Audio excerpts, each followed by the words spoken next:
First thing you're going to do is select a plain background. So we're going to go to media, then click on background, select any background of your choice.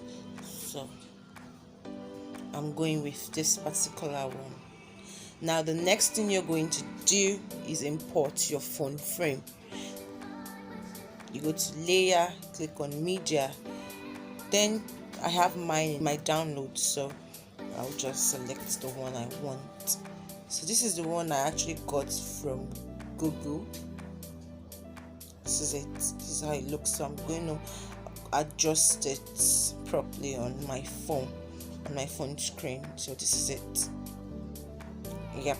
So once you're done with this, you're going to click on layer, media, then select the video you want to add in your phone frame. So let's see. So this is the particular one I want to add, and you can actually see that it doesn't fit properly here. So this is what we're going to do. We're going to click on these three dots here, then move send backwards. Now once it's back, we're going to click on use this arrow here. You can see this arrow, I'm zooming in and out. Yep. Then try to adjust the clip properly.